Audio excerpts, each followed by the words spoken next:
Prince Harry rejects Elton John after disclosing a heated argument on vacation and song refusal. Elton John, who was good friends with Princess Diana, and Prince Harry and Meghan Markle disagreed while visiting the singer's home in France.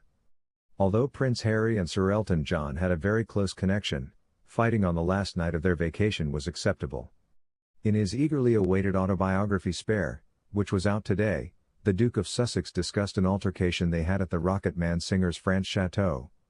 Harry is hoping that the royal family won't mind that he's expressed all of his complaints in writing, because among the royals, sorry appears to be the toughest word to say. Thankfully, Harry has had access to his famous friends in difficult times. The back of Spare includes a thank you for people like Coldplay's Chris Martin and comedian James Corden. Curiously, there isn't an homage to Elton, who is mentioned several times in the book and in which Harry divulges details of a dispute over a holiday and a song rejection. Princess Diana and Elton were close friends. At her funeral in 1997, Elton famously performed a special version of Candle in the Wind in her honor, leaving everyone in tears. The I'm Still Standing singer entertained guests at Harry and Meghan's wedding reception in 2018. A year later, after admitting they were losing it, the couple traveled to France to stay with him.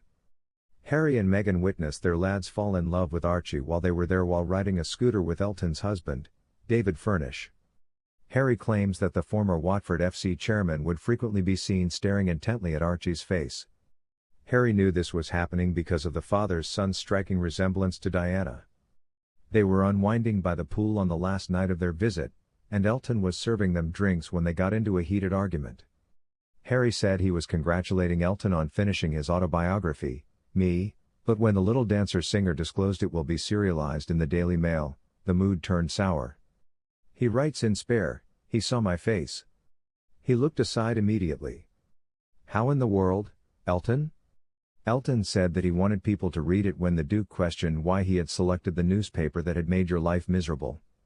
Harry acknowledges that throughout the uncomfortable conversation, beads of sweat were now dripping off his forehead and explains that it was a warm night and he had already been perspiring. When the prince realized that Elton had received a check for £100,000, he stopped pressing the singer and reminded him of the particular lies that had been printed. Harry continues, he didn't have a response. I didn't push him, though. I admired him. He'll always have my love. Also, I didn't want to ruin the occasion.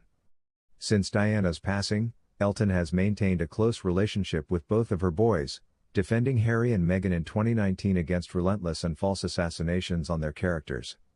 It was in response to complaints that despite speaking out on environmental issues, the duo had used private jets, including one given by Sir Elton to his villa in Nice. Elton explained that in order to keep a high degree of much-needed protection and offset the carbon emissions, he had paid for a flight for them and their son Archie.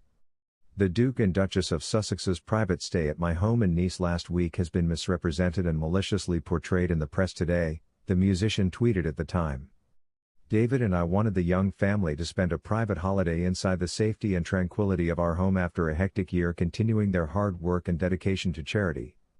Harry recounts in another section of the book that he wanted Elton to perform Candle in the Wind on the anniversary of his mother's passing.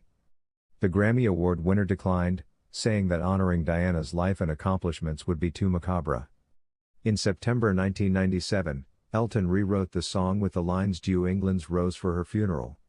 In honor of Marilyn Monroe, who had passed away 11 years earlier, Sir Elton and Bernie Taupin wrote the song in its original form in 1973. Meghan said Archie's favorite song is by Benny and the Jets in their Netflix docuseries.